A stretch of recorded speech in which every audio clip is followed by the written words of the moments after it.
ये आकाशवाणी है।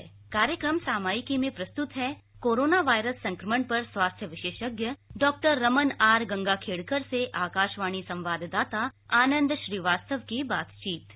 डॉक्टर रमन, भारत में कोरोना सामुदायिक संक्रमण की ओर इशारा करता है या फिर ये भारत में कोरोना का पीक है?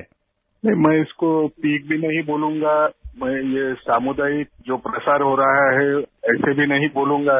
ये कुछ पॉकेट्स में ये बहुत ज्यादा तेजी से फैल रहा है, क्योंकि वहाँ छोटे से घर में 7-8 लोग इकट्ठा रहते हैं जो बड़े बड़े शहरों में हैं, और वो बड़े शहरों में अगर उनको सेफ डिस्टेंस रखने की चांस नहीं है, उनको जो रेस्पिरेटरी बीमारी है, खांसी की वजह से या सिक्रीशंस की वजह से वो फैलती है, वो तो तेजी से फैलेगी। अब इसका पीक आया क्या, ये कहना बहुत कठिन है, क्योंकि हमको एक समझना पड़ेगा कि शुरू में अगर आपने देखा कि पॉपुलेशन डेंसिटी यानी हर इंसान को हम बोलते हैं कि 1000 क्यूबिक फीट की जगह चाहिए रहने के लिए, सांस लेने के लिए। अब अगर 1000 क्यूबिक फीट ऐसी कई जगह है कि जहां उस किस्म का उसको चांस मिलना मुश्किल है, जैसे बड़े शहर हैं। अब सबसे बुरी बात क्या है कि शुरू में ये बीमारी बड़े शहरों में आई है तो संख्या तो बहुत तेजी से बढ़ती हुई दिखेगी, लेकिन आपने देखा होगा ये चारों तरफ उसी तेजी से बढ़ रही है, ऐसे नहीं है।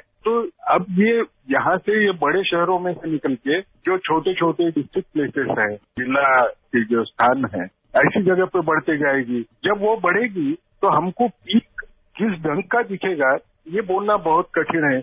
उस टाइम पे कितनी लोक संख्या उसमें इन्वॉल्व रहेगी, उसके ऊपर समझेगा कि पीक आया क्या, पीक नहीं आया करके, या पीक आके नीचे जाएगा क्या। डॉक्टर रमन, जब से भारत में कोरोना संक्रमण का प्रसार हुआ, आप उस कोर टीम में थे जो इससे बचने के लिए रणनीति बना रही थी।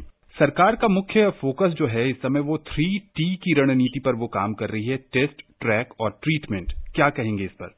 छोटा गांव है, 100 लोगों की बस्ती है, इसमें 5 लोगों को बीमारी लगी। अब ये 5 लोगों को अगर बीमारी लगी है, उनको समझो मैंने टेस्ट नहीं किया, उनको टेस्ट करके आइसोलेट नहीं किया, तो वो क्या होगा, ये 5 लोग और 5-10 लोगों को बीमारी देंगे। लेकिन मैं जब टेस्ट करता हूँ तो जो व्यक्ति को बीमारी हुई है उसको मैं आइसोलेट करूंगा, उसको ट्रेस कर सकता हूँ। जैसे घर में वो रह रहा है, उसको डर है अपनी बीवी को बीमारी लगी होगी, वो क्योंकि क्लोज कॉन्टैक्ट, इसकी भी हम जांच करने को तैयार हो जाते हैं। अब ये जो कॉन्टैक्ट ट्रेसिंग होता है उसमें जांच करना या उनको आइसोलेट करना, उससे क्या हो जाएगा कि समाज के अंदर जो 5 लोग थे उनमें के समझ लीजिए मैंने 4 लोगों को आइसोलेट किया, तो जो समाज में बीमारी फैलने का जो डर था वो उतने ही ढंग से कम हुआ है। तो हमको टेस्ट करना ये बहुत जरूरी है, जो उनके क्लोज कॉन्टैक्ट है उनको ट्रेस करना ये भी बहुत जरूरी है। जिनको लक्षण ऐसे हैं कि उनको अस्पताल में भर्ती करना पड़ेगा,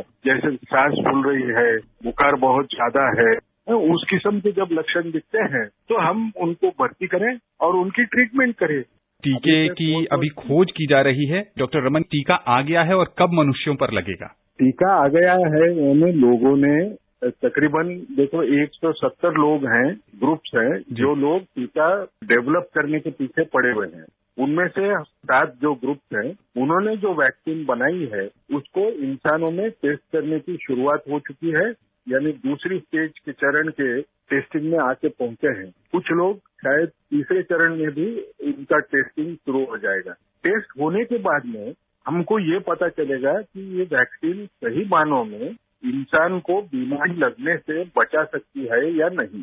जब ये पता चलेगा तो उसके बाद में ही ये इंसानों को देने के लिए वैक्सीन हो जाएगी। ये वैक्सीन इससे कोई बुरे असर होना नहीं है शरीर के ऊपर, वो भी हमको देखना पड़ता है, उसका असर वो भी देखना पड़ता है। ये 2 चीजों की जब जानकारी होगी तो ही वैक्सीन लोगों को देना पड़ेगा, और ये शायद अभी भी हमको 2021 के पहले 2-3 महीने में कोई ना कोई तो वैक्सीन सक्सेसफुल होगी ऐसे लगता है।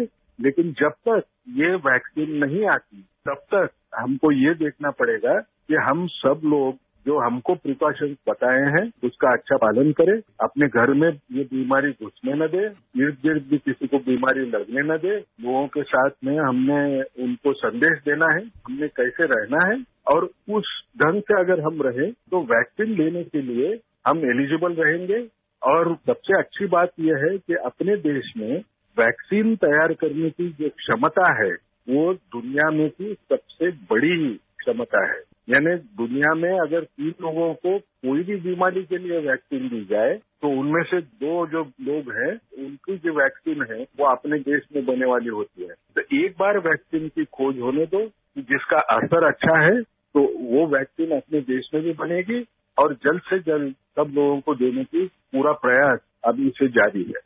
शरीर में कोई अगर घाव हो गया है तो क्या उससे भी कोरोना संक्रमण हो सकता है? नहीं, कोई जख्म की वजह से इस किस्म से ये विषाणु अंदर जा नहीं सकता। इसको अंदर जाने का जो रास्ता है अपना नाक और मुंह, ये 2 जगह से ही वो अंदर जाएगा, क्योंकि उसके रहने का घर जो है ये हमारे गले के जो पेशियां है उसके अंदर होता है। अगर मैं कहीं से मुझे समझो पैर पे जख्म लगी होगी तो उसको रहने के लिए वो घर करके ठीक नहीं होता है, वो अंदर जा नहीं पाएगा और वहां जाके वो जनरेशन होती है वो पैदा नहीं कर पाएगा। तो ये मन में से निकाल डालिए कि कहीं दूसरी जगह पे चोट आई होगी या कहीं शरीर पे चोट है तो मुझे बीमारी लगेगी। प्लाज्मा थेरेपी के बारे में समझना चाह रहे हैं कि जो प्लाज्मा डोनेट होता है वो कैसे सहायक है कोरोना संक्रमित को ठीक करने में? समझो मुझे बीमारी लग गई और ये बीमारी लगने के बाद में मैं ठीक हुआ। ये ठीक क्यों हुआ? मेरे शरीर के अंदर ऐसे कुछ शस्त्र मेरी प्रतिकार शक्ति बनाती है जो ये विषाणु का खात्मा करती है। ये जो शस्त्र होते हैं उनको हम एंटीबॉडी करके बोलते हैं।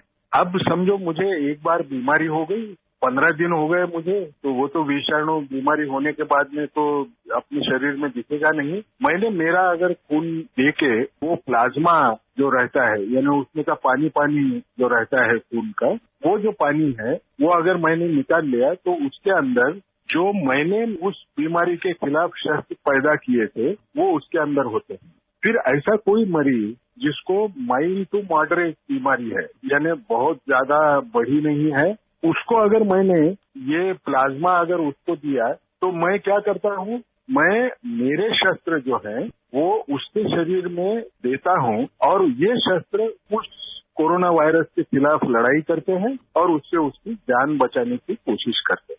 ये ज्यादातर लोगों में कब सक्सेसफुल होती है? जब ये बीमारी ज्यादा तीव्र नहीं हुई होगी तो उसमें ये सक्सेसफुल हो जाती है। एंटीबॉडी कितने दिनों तक कोरोना संक्रमित व्यक्ति जो ठीक हो जाता है उसके शरीर में रहते हैं? ये बीमारी जो है 7 महीने हुए हैं जब से हम इसको जान रहे हैं। अब ये बीमारी के जो पेशेंट्स हैं उनकी जब जांच की जा रही है तो अभी तक 2 पेपर ही ऐसे पब्लिकेशंस आ चुके हैं जिसमें ऐसे पता चलता है कि 3 महीने से 6 महीने के बीच में ये जो एंटीबॉडीज तैयार हुए हैं वो बाद में उतने मात्रा में दिखाई नहीं देते। अब इसका मायना क्या हुआ कि उस इंसान को या तो बीमारी फिर लगने का डर रहेगा 3 महीने के बाद में, या दूसरा अर्थ ये होगा कि वैक्सीन के लिए हमको सिर्फ एक बार जिंदगी में वैक्सीन लेके वो बीमारी लगने से रोक पाना ये मुनासिब नहीं होगा, ये बार बार वैक्सीन लेना पड़ेगा। लेकिन उसी वक्त एक दूसरी भी चीज के ऊपर संशोधन हुआ है जिसमें ये पता चला है कि एंटीबॉडी की लेवल भी कम भी जब होती है, एक दूसरे किस्म की पेशी होती है जिसको हम टी सेल करके बोलते हैं, उसका काम यही रहता है कि जो भी यानी शरीर में प्रतिकार शक्ति ने किसी विषाणु या जीवाणु के साथ लड़ाई की है, जो शस्त्र इस्तेमाल किए हैं वो लिख के रखने का कि ये शस्त्र मैंने इस्तेमाल किए थे और इनकी वजह से मैं जिंदा रह पाया, और उसकी जो मशीनरी होती है ये शस्त्र तैयार करने की, उसको आज्ञा देने का काम ये टी सेल्स भी कर सकते हैं। तो वो टी सेल ज्यादा इम्पोर्टेंट रोल ये बीमारी में करते होंगे ऐसा अभी लोगों का समझ है। तो दोनों ढंग के एविडेंसेस आ चुके हैं। मुझे ऐसे लगता है कि उससे हमें डरना नहीं है। जब तक वैक्सीन नहीं आती है हमको एहतियात तो बरतना है। डॉक्टर रमन, आपका बहुत बहुत शुक्रिया। धन्यवाद। अभी आप सुन रहे थे कोरोना वायरस संक्रमण पर स्वास्थ्य विशेषज्ञ डॉक्टर रमन आर गंगाखेड़कर से आकाशवाणी संवाददाता आनंद श्रीवास्तव की बातचीत। ये कार्यक्रम आकाशवाणी के समाचार सेवा प्रभाग द्वारा प्रस्तुत किया गया।